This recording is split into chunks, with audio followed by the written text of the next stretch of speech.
Here we go. My name's Todd. And this is Cathy. Welcome back to another episode of Zen Parenting Radio. This is podcast number 736, I think. I don't know, something like that. Why listen to Zen Parenting Radio? Because you'll feel outstanding. And always remember our motto, which is the best predictor of a child's well-being is a parent's self-understanding. On today's show, we have a friend of ours. Her name is Patrice Lenowitz. And apparently we had dinner a long time ago. We sure did. At some post-Oprah event. We have a mutual friend, Shefali, and Shefali asked us all to dinner, and we all broke bread together. So yes. And then Patrice and I were just talking that I went to one of Shefali's events in New York a long time ago, and Patrice was there, so we saw each other there. So we have similar desires for the world. We'll just say that. And we do maybe have different jobs per se, but I just wanted to say real quick a few of Patrice's. She is executive director of the Nurtured Parent. She's a domestic violence survivor. She is a victims' rights advocate and activist. She is a writer. She is a playwright. She is a producer. She is a public speaker. She is all these things, which in itself we could talk about. But today we're actually here for a more intimate story that Patrice has for us. And I would like her to tell it rather than me to get started. So Patrice, thanks for being here, and thanks for being willing to share this story with us today, because I know that there are parents that want to learn more and hear more about what you know. Thank you. Thank you, Cathy. Thank you, Todd. And always a pleasure to see you. I have been following you for years. I ran a domestic violence organization for 13 years, and we recommended your podcast to our members. You've been an incredible support and help to parents. So first, I wanted to say thank you for that. Yes. So as far as my career in victims' rights, this is something that, it's one of those things where you have the experience of it, you're touched by it, childhood trauma survivor, and then I was in a domestic violence relationship and raised my kids with this man until I had the ability to leave. And when I did, a whole other host of problems happened because the family court system does not protect children, which led me to start a nonprofit called the Nurtured Parent Support Group. And it was for victims and survivors going through the system. I also started another organization called the Children's Justice Campaign, which Dr. Shefali was on the board of, to actually advocate for children's rights. And but we're not here today to talk about any of that. Unfortunately, we're here to talk about something very tragic that happened to me and my family. My oldest son, Max, was celebrating his 25th birthday. And he died of fentanyl poisoning on his birthday. And like many of us parents, I maybe had heard occasionally the word fentanyl.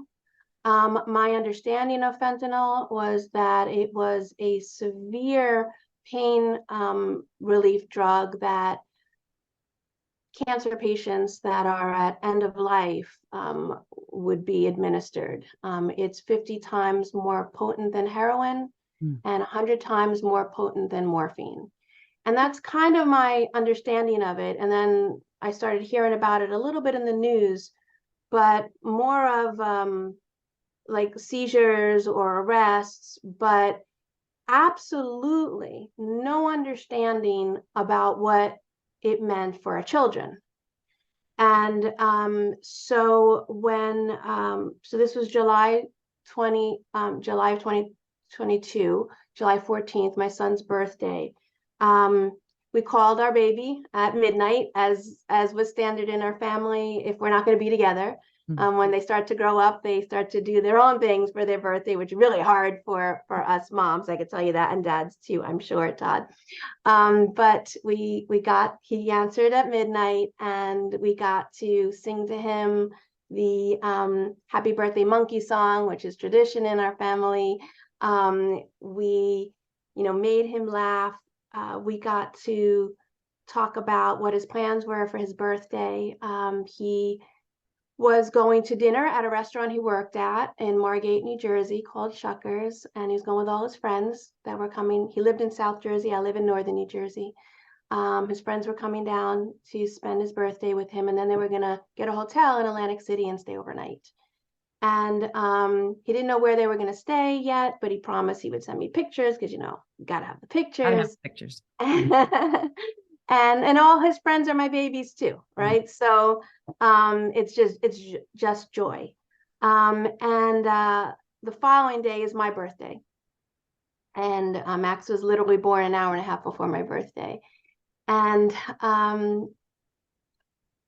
James and I, Max's stepdad, were watching a movie that Max had recommended on the call, Everything Everywhere All at Once. And I mean, obviously it's etched in my brain forever now, right? So we decided to watch that movie. It was my birthday. And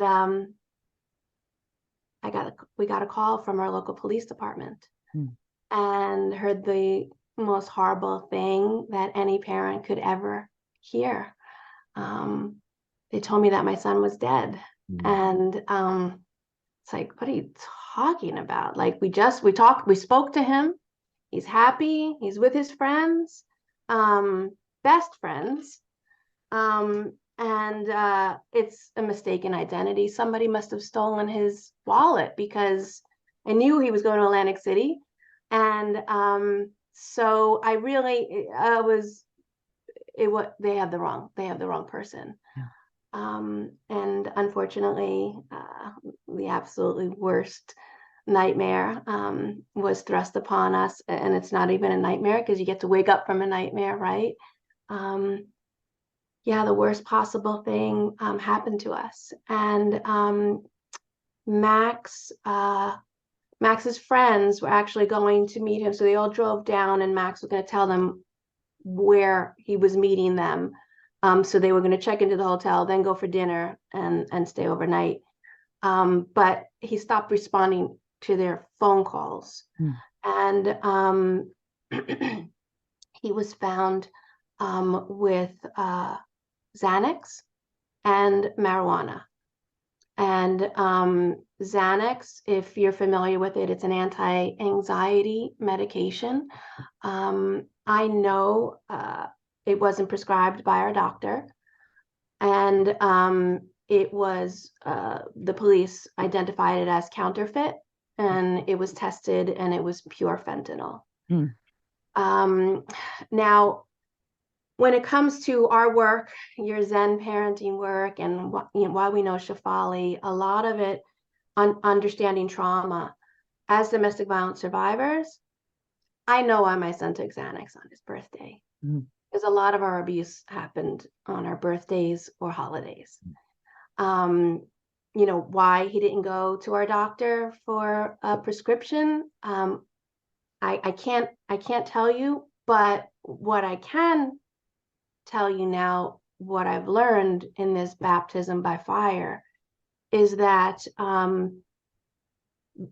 China has created a synthetic opioid, this fentanyl, this one that we're dealing with now, the synthetic opioid, has been created and with pill press machines. They also created these machines that you can imitate Adderall, you can imitate, Percocet, you can imitate Xanax, any over-the-counter legal prescription pills.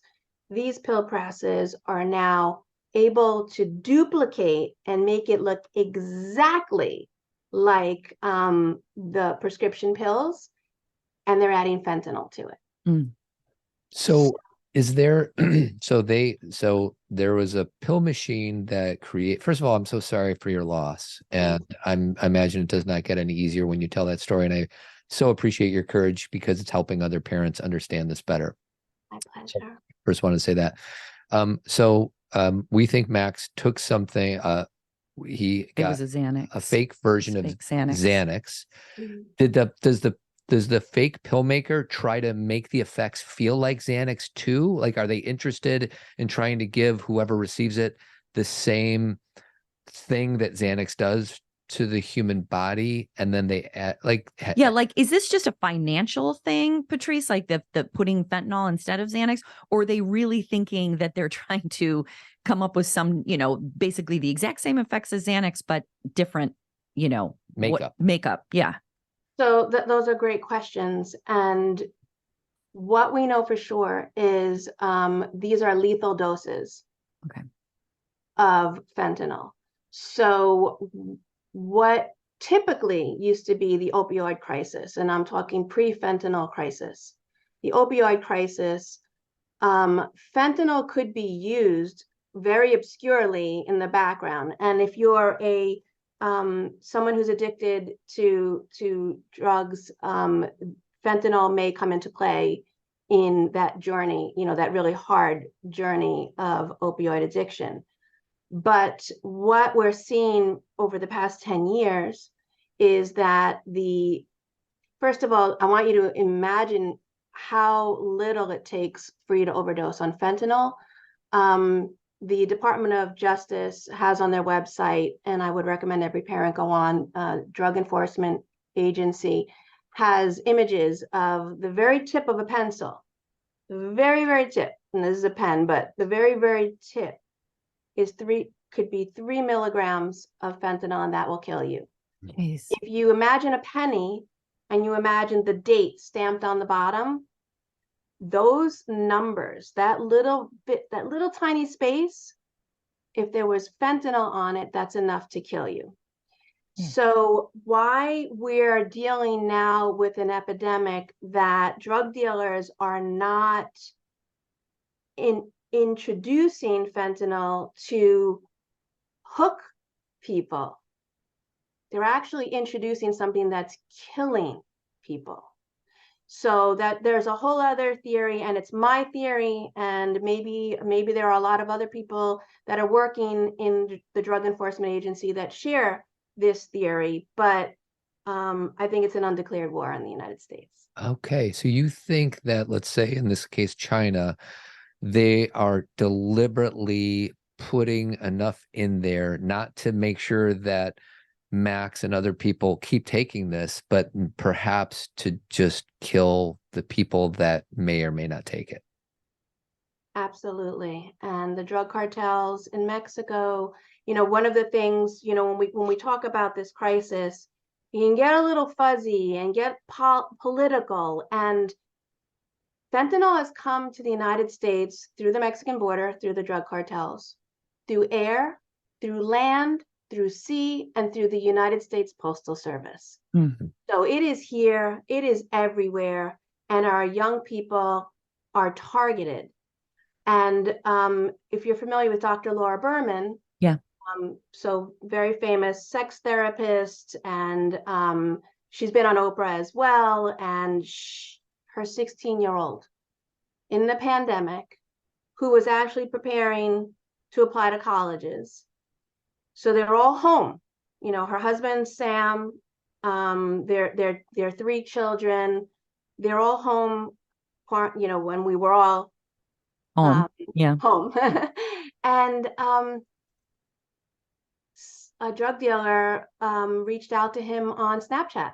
So that's really important for parents to know, because I wouldn't think that a drug dealer can reach my kids on Snapchat, but that's exactly how they're reaching them. And the drug dealer, because one of Sammy, their 16-year-old precious boy, Sammy's friends must have been in contact with this person, this drug dealer.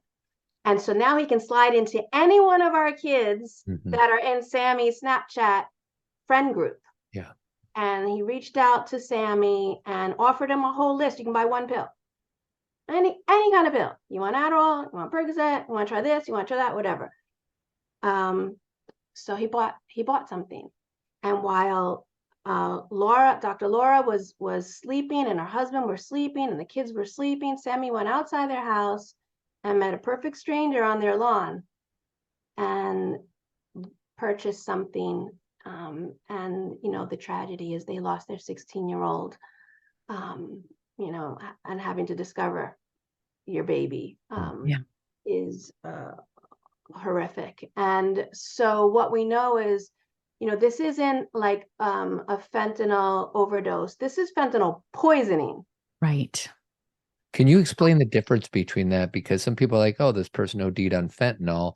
Max had no interest in fentanyl whatsoever. Max had interest in getting taking a cheap Xanax. Correct. And in doing that, he died because there was fentanyl in it. But there's some people that get addicted to fentanyl. Is that what happened? Absolutely. I mean, yes. So heroin users, you know, people that are suffering with addiction can be led to fentanyl. And so that small amount that killed my son and killed Dr. Laura Berman's son probably wouldn't have killed an active addict. Okay. Mm-hmm. How do but what they're targeting now are young people, and it's been found in marijuana. So marijuana not bought at a dispensary is being sprinkled with fentanyl. Any kind of recreational drug. And I'm going to give you an example. I'm so grateful to have this opportunity to talk to you and reach parents, because I wish I had this knowledge. Maybe my son would still be here. But what I've learned on this journey, for 9 months, I was in bed, you know, like I daily thoughts of killing myself. I lost my firstborn son. How do you go on? Like, so I'm sorry, I'm going to cry. But how do you go on after the loss of a child? So any parent, only a parent that's lost a child knows the cruelty in that. But I have 2 other children, and, you know, a loving partner and grandparents. I mean, Max has his grandparents are still alive. They buried their grandson. And now all the young people. So I love having young people in my house. So Max's friends, my son Zachary's friends, my daughter Elena's friends. This house, and like all our homes, right? The joy of having your kids' friends in your house, and just the laughter and the camaraderie, and being that fly on the wall to just kind of pay attention and make sure that they're safe and making good choices. Love, love, love that. And I had so many young people that needed my support. You know, they call me mama, and I couldn't function. And for 9 months, I wasn't able to sleep. Tried everything possible, from, you know, meditation to, you know, my doctor prescribing things, to every loving, kind person in my world was trying to help me because I couldn't fall asleep. And it's that trauma response. So that adrenaline was going 24/7, and I couldn't shut it off. So I'm delirious. I'm in agony. I'm grieving. I'm, you know, just a mere shell of the person that I was. And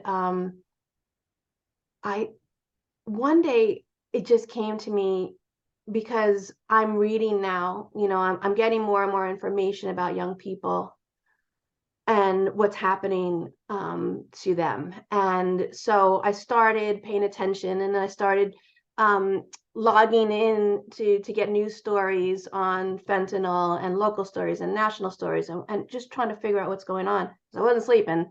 So I was doing a lot of reading and research. And what I started to realize is I can't take my life right now, because my family needs me, my kids need me, but I gotta do something about this. I have to do something about this.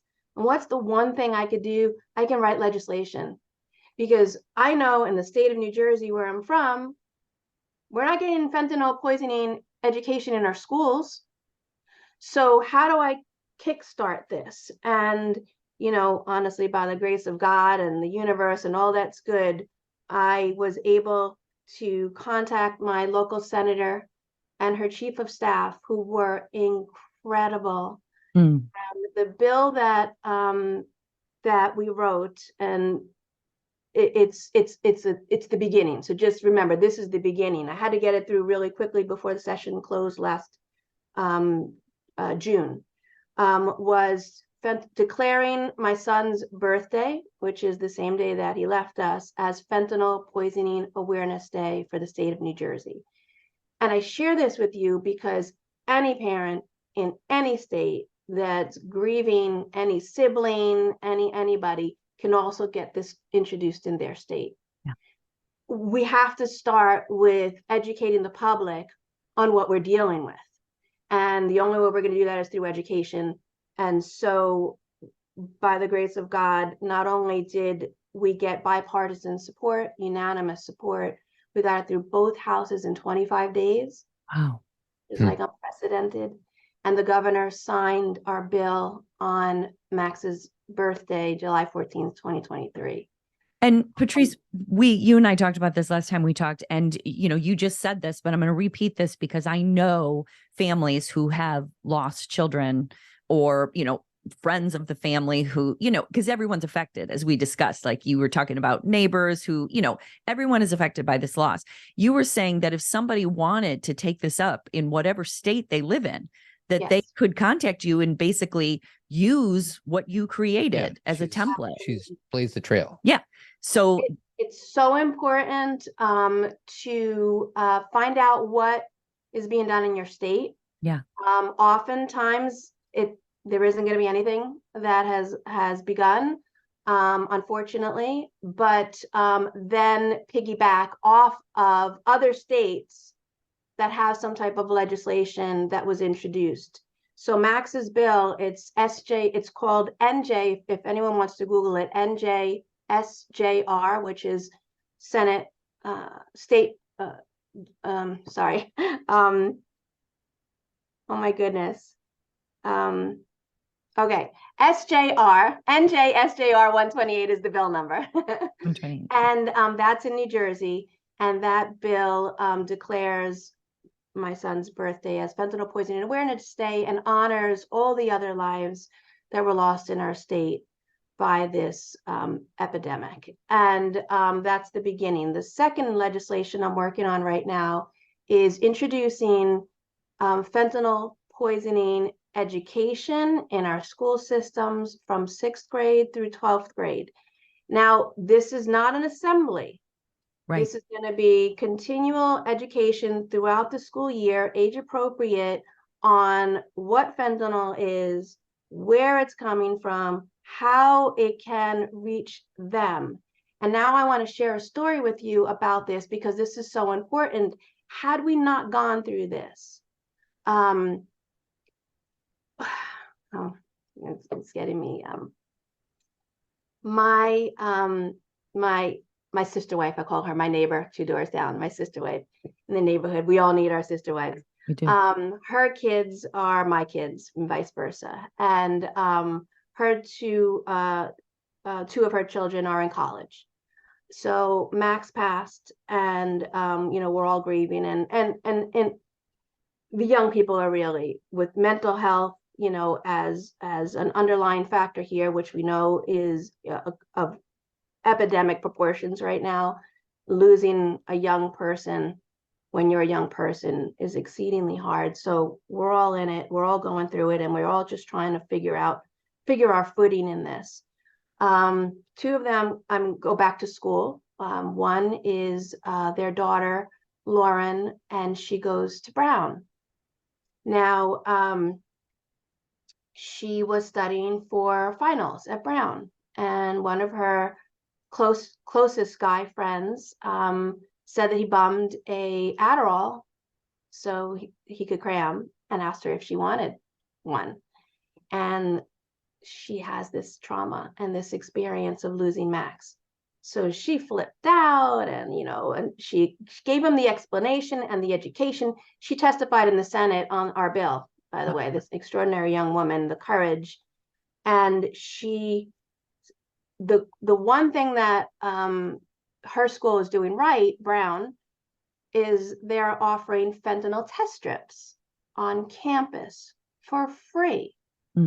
I never heard of fentanyl test strips before, going through this experience myself. And I know so many other parents aren't aware of this as well. So she convinced her friend to go downstairs to where they were offering it, get a fentanyl test strip. They tested that Adderall and it was fentanyl. Wow. Do you know how that works? So there's something you get, a test strip, and the whatever pill the guy wanted to take is a pill, right? That was a pill, yes. So how do you test? How does the strip work? Yeah, how does the strip work? Do you know? I don't, but what I'm going to encourage parents to do is contact their, state legislators, police department, drug enforcement agencies. They'll be able to get them. Got it. Get trained on how to use them, because it's not just the fentanyl test strips, it's Narcan, and we'll talk about that next, but which I was completely unaware of as well. And so when Lauren tested this and it proved to be fentanyl, now there's this whole big thing that's happening because her friend bought it from a friend. Right. And you trust your friends. Right. And so our young people right now need to know, unless there's a bottle with your name on it, you cannot take it. Yeah. Because when I just went to a conference, it was because there's federal legislation called the Fend Off Fentanyl Act, and it's for stricter penalties for drug dealers and things like that. And at that event, we were told that the explanation of when we were young and I'm going to say carelessly experimenting, right? Our biggest concern, I'm 56. My biggest concern is something being mixed with baby powder, right? Today, the old expression of, when you do drugs, it's like playing Russian roulette, and you never know if you're going to be affected by the bullet that makes you addicted. And at worst, you could die. Now they're explaining it as, for the visual, for our parents and our young people, every chamber in that gun has a fentanyl bullet in it with a lethal dose to kill you. So things have changed. It is a completely different landscape. And we started to see this change 10 years ago. And there's a spike in the overdose opioid deaths in this country. But it's unlike anything that our country has ever seen or experienced before. And the number of young people impacted is astounding. So, yes. This is interesting to me, and I find myself, ignorant on all this, because I had a friend whose son was addicted to fentanyl, and somehow he miraculously came through it. And I think the chances of doing that. Well, like she said, if he had been addicted to other things, his body had a greater capacity to take that fentanyl on. So all I'm trying to do is separate the idea that there's some kids who intend to take fentanyl. It seems like, maybe I'm wrong. Maybe kids don't take fentanyl. Yeah. I mean, it's a buildup. It's a buildup, so somehow he got start experimenting. You might start experimenting with more and more. And the way that it works, and I'm not a doctor, but my understanding of it is once your brain is exposed to that opioid, it changes a lot, and how your body responds. And then you're constantly exploring with new and different things. to get back to that initial high. Got it. And, you know, and I just want to take it one step before.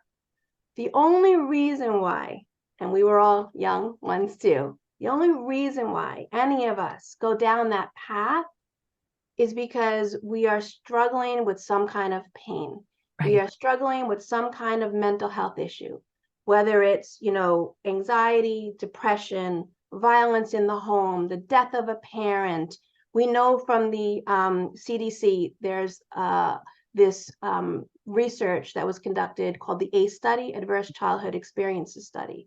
And so we know from that study that was conducted in 1998 and continuous studies to support the original claims of that scientific study, that children that are exposed to domestic violence, sexual abuse, a drug or alcohol addicted parent, incarceration, divorce, neglect of any kind, yeah. They are now, they will have more illnesses in their life, and they are prone to have addiction, depression, and a shortened life expectancy of as much as 20 years. Yeah. I think those numbers are going to change now with this epidemic, because that, you know, research was done a while ago. But now, knowing that, speaking of your friend's son, Todd, like, our young people are going to possibly explore with something so they don't feel pain. Mm-hmm. Sure. And there isn't anything really out there to support our kids in their mental health needs. Sure. You know, you know, what we learned from Dr. Shefali and the conscious parent, you know, we have to handle our own unconsciousness and our trauma and our stuff, so we don't put our trauma onto our kids and, you know, pass that legacy on. But I do know that, and we can get to that, you know, a little bit later, but my next step is going to be supporting the mental health needs of our young people. So Because I'm sorry. So before we get there, and I'm sorry, I just want to like understand this better. There are people, young people, old people out there that get addicted to fentanyl and can't escape it, kind of like heroin. And then there's people like Max, who took one fake pill that had fentanyl in it. And you know, like when I was a little kid, when kids were addicted to drugs, it took a long time for somebody to kill themselves from drugs. Yeah. And the crisis that you were so deeply impacted by is that Max took his Xanax, what he thought was a Xanax, and there's like no forgiveness in it. It's like a one and done possibility. And Yes. that never happened. I don't know if that ever happened when we were little. No, but I was telling Patrice that I have now heard so many stories like this. There was a story of a girl in one of our suburbs just in the last month who she was trying cocaine for the first time, and there was fentanyl in it. There are other kids who have, you know, same thing. They ran out of their medicine, didn't ask for more, because one thing, Patrice mentioned this, but I have a girlfriend whose son was, you know, experimenting with a lot of drugs, and this whole Snapchat menu thing is a real thing, man. Like her son basically was ordering off of a menu of what he wanted. And when he finally said, you can't drop it off at my house anymore, the dealer, whoever it was, said, don't worry, I'm going to drop it at a tree down the street. You know, you'll know it. So they get creative. And again, this sounds like a movie. Like, you know, I sometimes hear these stories. Yes. Yeah, Mm-hmm. It's like a horror movie. And you're like, this can't, but it's less about let's scare every parent. That's never our goal, is to put more fear in parents. It's to empower and understand. And this is exactly what you're doing, Patrice, is like how you can be educated enough to talk to your kids about this. Yes. Well, it's so weird, because I feel like we can say, you know, in a perfect world, hey kids, if you're feeling your pain, feel the pain, get help, talk to a therapist, all that. And then there's this other thing where kids are kids, and sometimes they're going to be experimental. And there's this awareness campaign that I feel like you're trying to create, especially with the strips and stuff. Yeah. Do not take anything unless it's from a legal dispensary or from the doctor at Walgreens. Your doctor. Yes. Your doctor with your name on the bottle, and your parents are involved, right? Because a lot of the opioid crisis that we're facing were, you know, young athletes that had an injury and were prescribed an opioid by their doctor, and have lifelong struggles with addiction now because of it. Right. So even when it's prescribed by your doctor, our parents, we have to really be involved in it, because as we know, the pharmaceutical companies really have dirty hands in all of this, and created a nation of addicts. Yeah. So I want to ask one more question, and I've already asked it once, and maybe it was answered. Like, you're like, well, sometimes if you buy weed by, some non-dispensary, they sprinkle in fentanyl. Why does it get in there? Is it by accident? Is it by design? Is it to make it more addictive? Is it because they're trying to kill our kids, or is it all the above? I mean, honestly, Todd, I think it's all the above. I think, local drug dealers may think, hey, this is a great hook, this is a great way to make more money, not understanding the lethal amount, because this synthetic opioid was manufactured at such a high potency that it's not having the intended, I hope, effect. But the challenge we have is our local drug dealers. We have all these new legislation, and they want to punish, obviously, the China. Okay, China, the one that's manufacturing this. Well, if you want to buy it because it's legal in China, and if you want to buy the pill because it's legal in China, but you don't want it to come back to you, use cryptocurrency. That's how it's getting through. So, our drug enforcement agency has a hell of a job on their hands. And yes, they're doing everything that they can, I believe so, to stop it from harming us, but it's already here. Yeah. And the numbers are astounding. I know that last year they seized, and I'm going to tell you the exact number, the drug enforcement agency seized 332 million pounds of fentanyl, which is enough to kill every American. Because we have, forgive me, 396 million lethal doses of fentanyl was seized, and we have 332 million people in the United States. Right. So that means they seized enough of fentanyl to kill every single American in the United States. That's one aspect of it. Now, the other, getting back to your the young girl in your neighborhood who did cocaine, I was telling you, my sister wife in the neighborhood, her other child, her son, goes to Rutgers University in New Jersey. He's my middle son's best friend. And, we're very traumatized and grieving, because Max was like a brother to him. But he's back in school, and it's at finals time for him as well. He went to his apartment with his roommates. He's a senior, and his roommate had two friends over that he never met before. And he said he noticed that they were messed up. So whether it was from drinking or partying, he didn't know, but they looked wasted. He didn't think anything about it because that's college life. Unfortunately, that is the truth, parents. It's scary. And yes, we need to talk to our kids. And yes, we need to be involved with their schools, because there's a much more lethal bullet coming for our kids right now. And so Alex took a shower. Those his roommates' friends. And then he heard a boom, a really loud noise. And it startled him enough to leave the bathroom to see what that was. And the two young men, 21 years old, that he just met, were on the floor.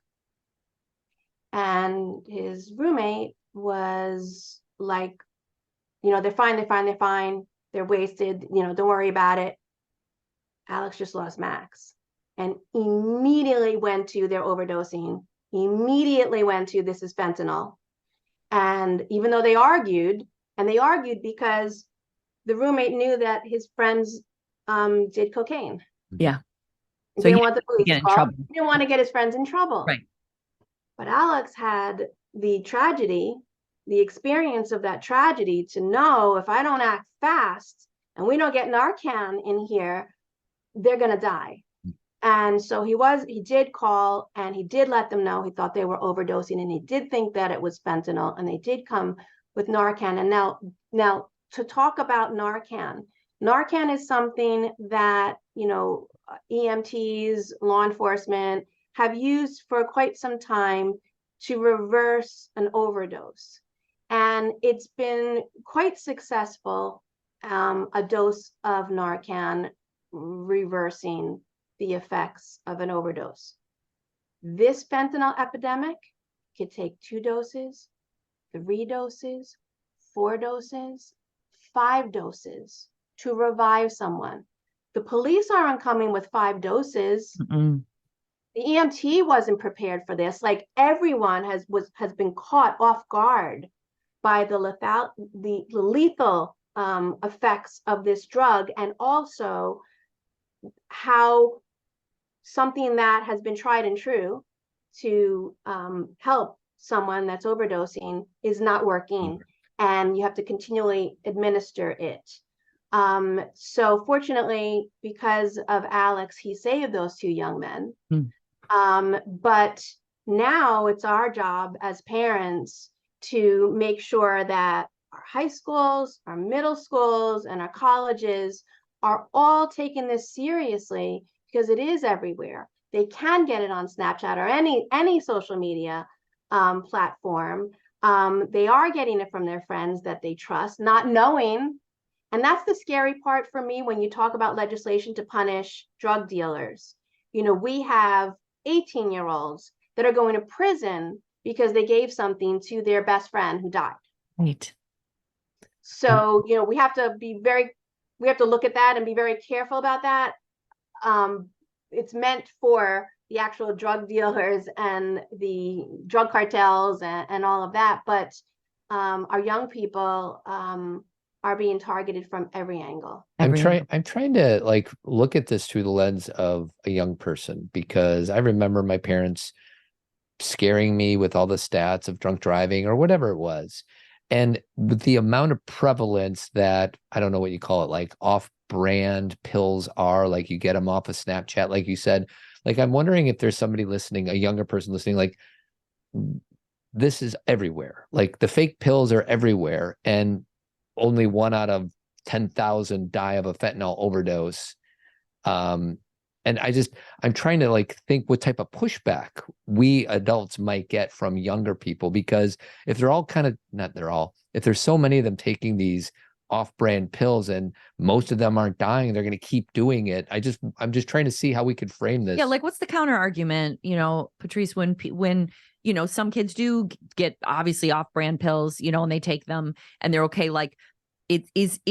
There is a Russian roulette piece to it. Where is it the makeup of their body? Mm-hmm. Is it that, a genetic predisposition? Does it depend how much was in that fake pill? What do you hear people say about this? So, the challenge is it often, and this comes to the fentanyl poisoning part, the overwhelming majority of young people that are experimenting do not know that they're taking fentanyl. Right. Overwhelming majority. So that's why it is called fentanyl poisoning. Right. It's not someone struggling with addiction and overdosing, which that is happening as well from fentanyl. But we're talking the numbers are right now, the United States, 300 people are dying a day in the United States from fentanyl. 300 people a day. So you have to think about that. If we're talking to a young person, an airplane, right? Right. 300 passengers. Every day that 300 people, that plane's going to go down. 300 people are going to die every single day. You might want to think about flying. You might want to think about taking a bus or something after that. But really, those are the numbers. Those are the statistics our young people have to hear. yeah, we were all young ones too, and we understand what it feels like to get caught up in the camaraderie or wanting to fit in and things like that. But this is a whole completely different game. It's something that our country has never experienced before. And so the likelihood of A, you being introduced to fentanyl, and B, it being fatal is very, very high. So what you're saying is it's possible that there's kids taking, fake Xanaxes and have already been exposed to fentanyl and they don't even know it. They didn't even know it. And now they're looking for more and more higher doses of drugs. Okay. So that's what's interesting about this story, is because there's a story like Max's story, and like Sammy's story, and many other stories, like I said, that I've heard in Chicago just in the last couple months. It's too common. And then there's the story of a kid being fed fentanyl over time, becoming more of an addict. And then to your point, there's kids who are offering those pills who are then getting caught on the side of being, and I'm putting this in air quotes, even though it is dealing, that kid wasn't attempting to be a dealer, but they gave the pill and it's murder. Now it's murder. And so there's all these sides to it. So there's more here, I know, Patrice, but like, as far as talking to our kids about this, this is like, your world in many different ways. Like, you have this advocate side and this legislative side, and this obviously being a parent, and now this experience, like, because fear doesn't always work with our kids, just being like, you should be scared of this or don't do this. Like, we're 80s kids. We got all that stuff. And sometimes it worked and sometimes scared it didn't. Straight. Yeah. And, dare and all that. So what do you say? Obviously the kids around you knew Max, and they know who he is and they know his story. But for kids like who don't, what do you say? What's what language do you use? So I can tell you that I learned I learned a lot in hindsight now, right, about what our kids are exposed to in high school. Our athletes, our young athletes, they get injured, they share things. Interesting. Now, that was something that, has probably always been here. Truth be told, it's probably always something that has been around. But the difference now is because of the fentanyl crisis, and it's a whole different ball game that we've never dealt with before. We've never seen numbers like this ever in our country, in the history of our country. Never. So and is it specific to the United States? Yes, it is. Yes, it is. Interesting. Worldwide, you don't see anywhere near the numbers that we're experiencing in the United States. Now in Mexico, the scary part is a lot of our young people go there for spring break, right? Mm-hmm. So in Mexico, you can buy a pill from a pharmacy without a prescription of anything. Yeah, you just walk in. And now they're finding those pharmacies. So again, you're feeling comfortable. A, you're feeling comfortable taking something that your friend gave you, and B, now you're spring break and let's have some fun and let's go pick up, something. And they go and they pick up Percocet, let's say, and one pill, and they pick up the Percocet. They're finding that it's in the pharmacy pills. So the drug cartel has already made its way there. Now the scary part there is that they're pharmacy bottles. So just like we have here in the United States. So, and I want to make the distinguish this for parents as well. Our pharmacies in the United States are safe. If it's a prescription from your doctor that goes to the pharmacist, there will not be fentanyl in it. But there was an article done on pharmacies in Mexico, and bottled medications are now testing positive for fentanyl. So that is another, scary awakening for our young people and parents, because so many of our kids travel there for spring break. What's interesting about this whole thing? Cathy and I watched Dopesick. It was on Hulu. It was just a really impactful TV show. It was based on real life events. But they made it Hollywoodish. I have this kind of like secret, I don't know if hatred's the word, but big pharma, like there's a lot of bad things about big pharma, right? And yet here we are, like they're kind of like the standard that we want to use if there is some type of pain that we're in, that we're just pleading with our children to use big pharma and not the Snapchat menu and not something your friends gave you.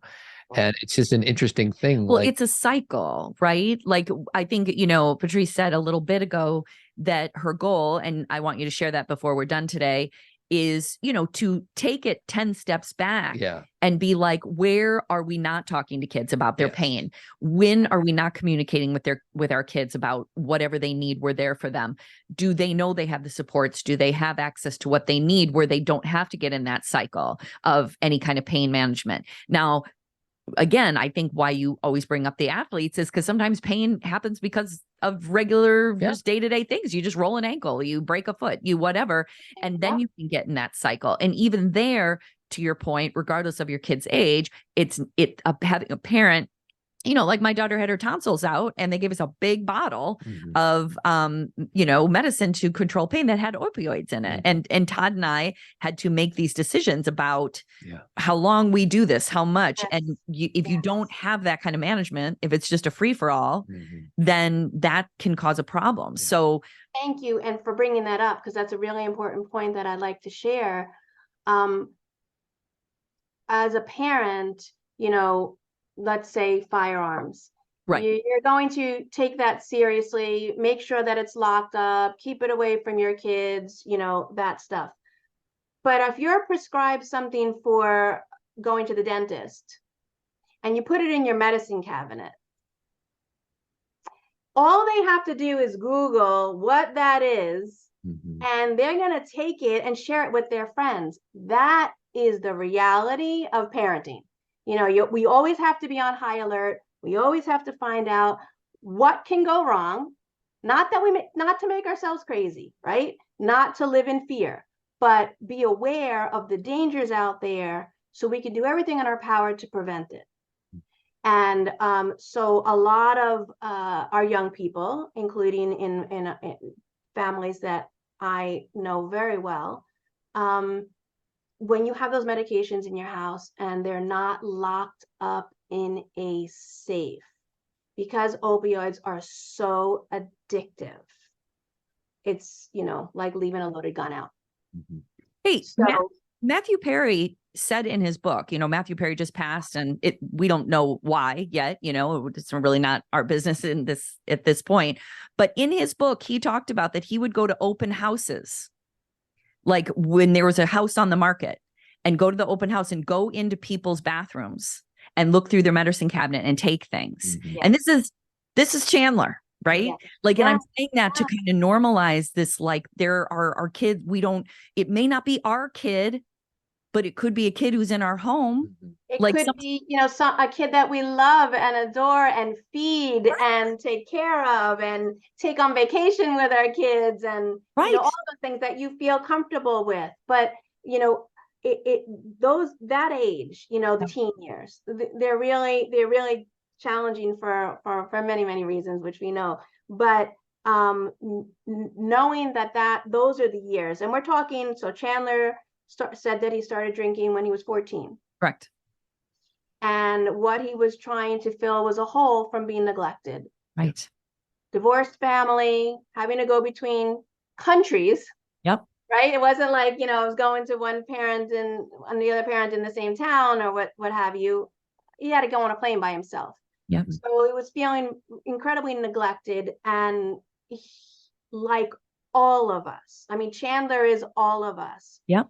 As a young person, when we don't have the tools to manage our feelings, when we don't have an understanding on how to regulate our emotions, we may fall prey to alcohol or drugs and other self-harming measures. And that was the beginning of his demise, right? That because, you know, alcohol led him to opioids. And, you know, thank you for bringing that up, because I think it's so important. I literally cried for 3 days straight after he passed away, not because I knew him. Right. And yes, you know, he's a beloved celebrity, and, you know, our whole family adores Friends, but it was because my brother died of alcoholism. Mm.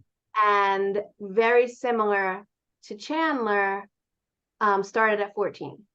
Yeah. And, you know, as a young man trying to figure yourself out and how you fit in as you're growing into manhood and not having support, that's, you know, that's a manhole. The cover's off, and, you know, our kids are falling in that. And which is why the work that you do is so important, because we're talking about, you're talking about these issues constantly, about, you know, young people and their mental health struggles. They're real. It's not, you know, something that's new. It's not something that, you know, just came on the scene. It's been around for forever. We're learning about how to be mindful and conscious and take care of ourselves and lead by example for our kids. We're not all there, No. but certainly, you know, a story like that, it brought me right back, Chandler, Matthew Perry, because, you know, that was my home, you know, and my brother and my experience. And yes, he died from alcoholism. And so how do we now, okay, we've got all these issues that have been around for a long time. We've got, you know, addiction and all these things that we want to prevent, but we've never had the social media impact. We've never been in this situation where our young people are being educated by perfect strangers with negative stuff. I can't say that there's, you know, it's not all negative, because it isn't. We know that it isn't.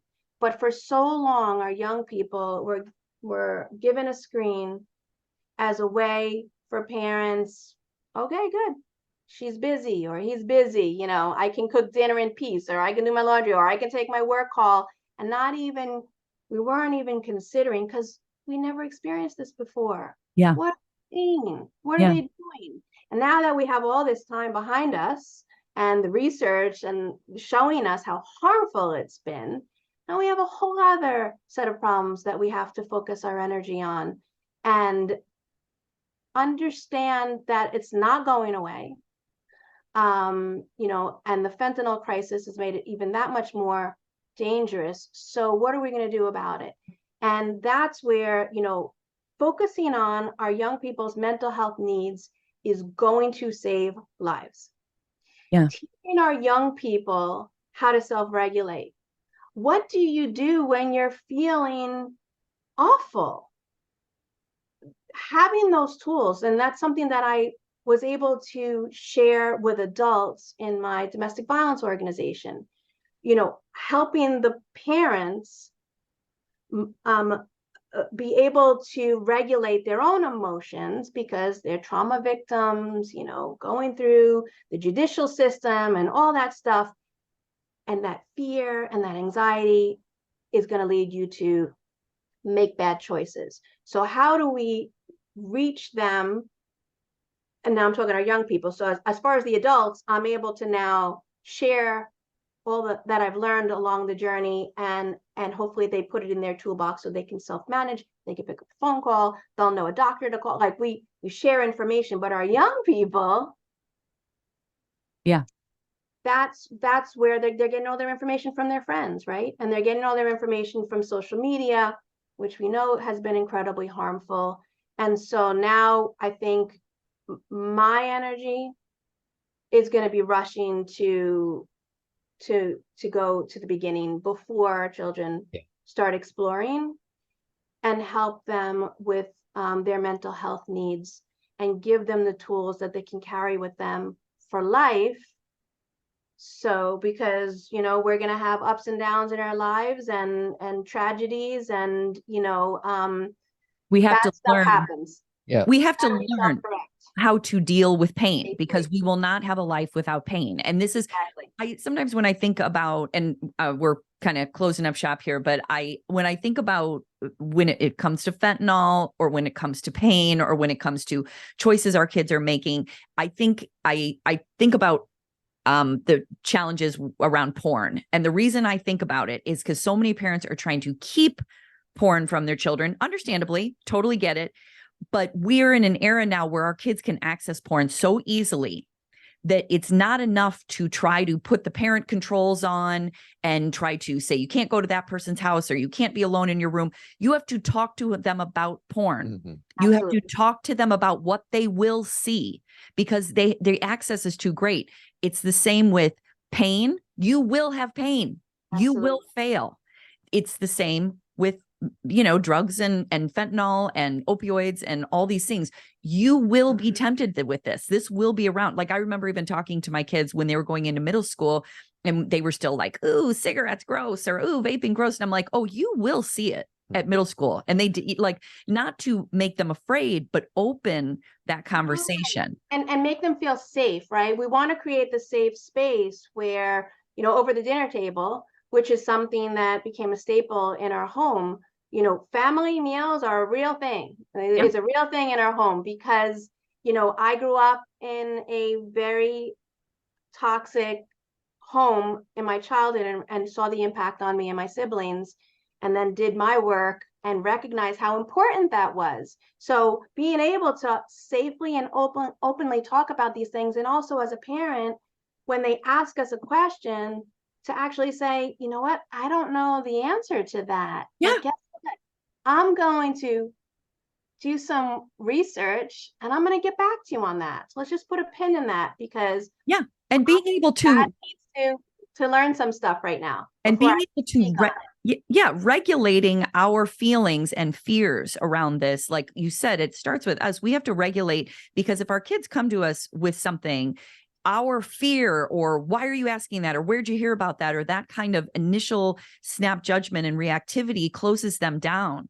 And so, Todd, go ahead. So I'm trying to picture somebody listening to this, and I'm sure that we will have done our job at a minimum level, because I even wrote down halfway through, you said what we want our kids to do is, if they're going to take a pill, take it in a bottle that their name is on it, and they're prescribed. But I feel like that's just the top. If that's the only takeaway, great, that's fine. But really, what I think you're getting down to is the nature on how we experience discomfort. And if parents are going to be hear this podcast and be like, hey, I just heard this lady and she lost her son, and I don't want you taking anything other than if you're that's just the bare minimum. That's bare minimum. What we really want to do is engage in a conversation with our kids about how they experience discomfort, how they experience pain, not to numb out from it, not to escape from it. And I feel like our job will be more impactful. This podcast will be more impactful if parents' takeaway from this is not just, hey, kids, if you're going to take a pill, make sure it's yours and you got that prescribed by a doctor and you got it at a U.S. pharmacy. But it's really about, how do you feel when you're uncomfortable? How do you feel when you're in pain? How can I help you process it? Because none of it's anger, fear, sadness, none of it's bad.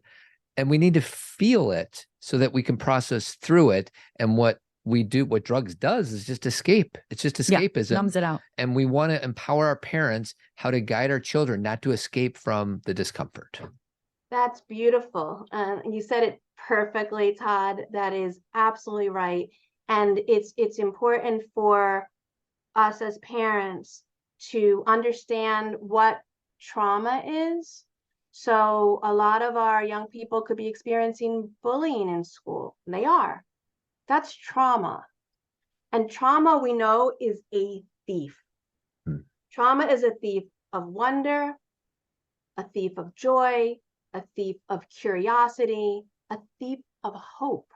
Yeah. So, and that could be any kind of trauma that a young person, like we were talking about, what the CDC discusses on adverse childhood experiences, but we're all going through something. So if we can understand what trauma is, what pain is, what sadness is, And then how do we find healthy ways to work through them? And instead of our young people trying to escape from it. Yeah. Like one of the suggestions I have for this podcast for parents who are like, well, what do I do next? Tell your kid, like, if you're driving in the car, say, I want to listen to part of this with you or the whole thing, or will you listen to it on your own? And then we can talk about it and be curious, because what I'm going to ask my girls to do is tell me what we were missing here. In your experience, how much of this is true? How much of this have you seen? Or are we missing a vital component? Like, instead of with your kids being like, I'm the parent and I'm going to tell you to not do this. Say to them, is this real in your life? Yes, exactly. Because we know it's real. Like, we're not questioning, is it real in the world? Obviously, this is happening. We're sharing real stories, but demonstrating to our kids, the way I'm going to care about you is be curious about your world. And this end conversation we're having right now is, are you in pain? Like, are we? And I know these parents are like, well, I'm not going to ask that. Why not? Yeah. And you know what's so wonderful about that? I can tell you, before my son passed away, the year before, I was diagnosed with stage 3 colon cancer. And I remember getting diagnosed and being so angry, like so angry at God, so angry, just like, you know, with everything I've been through. And, you know, a lot of us out there have experienced a lot of trauma in our lives. So making it through all of that, and now you give me stage 3 colon cancer. Like, are you effing kidding me? Right. So I was really angry. I didn't want to do chemo. I didn't even take Tylenol when I was pregnant with my kids. Like, I'm so like trying to lead by example with a healthy choices for my life. And now I have to take chemo or I'm going to die. That's what they're telling me. So I was so overwhelmed and so angry. And Max was living in South Jersey at the time. And I explored every avenue I could to not do chemo. And, you know, the consensus came back, I've got to do chemo. And so Max came home when I got my chemo. And by the way, Max came home every 3 weeks when I got chemo to take care of me and take care of his stepdad.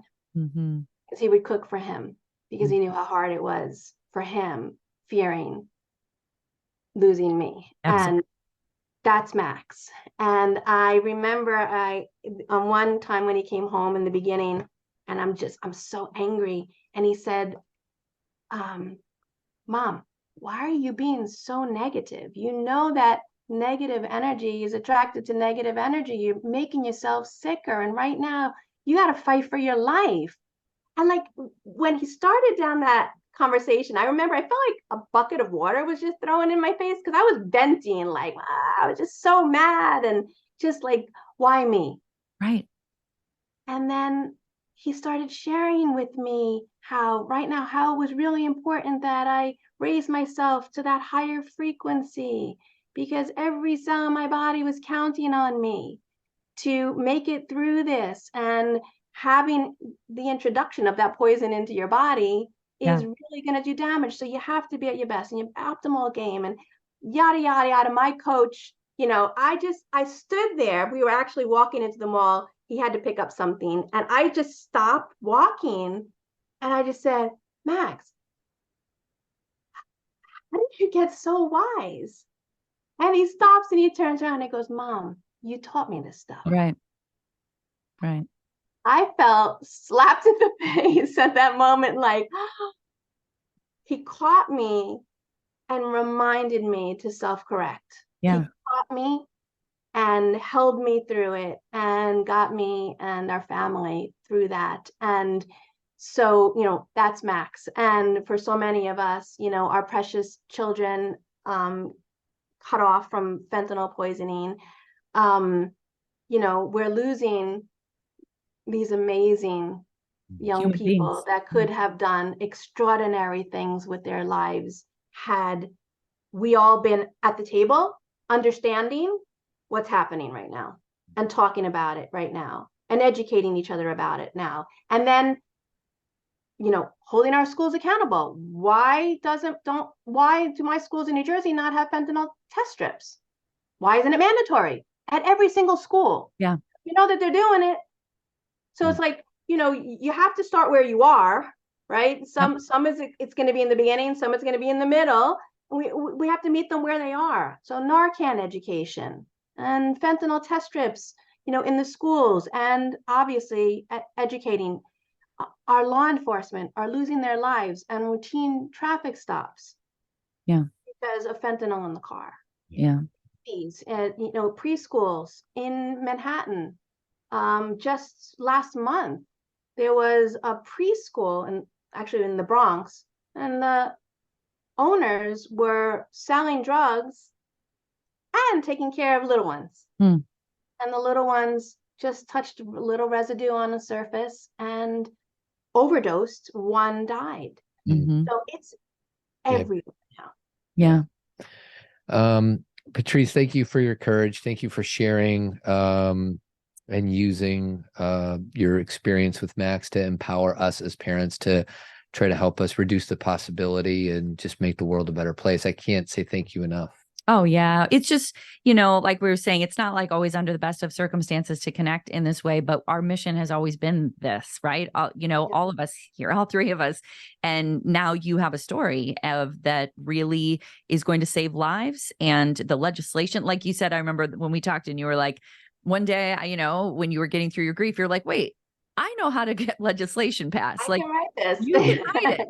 And we're just so grateful for you using that energy, and just so nice to reconnect again. And but I also want to say, sometimes we're going to come up against a brick wall. Sure. Whether it's with our school administration, whether it's with, our elected officials.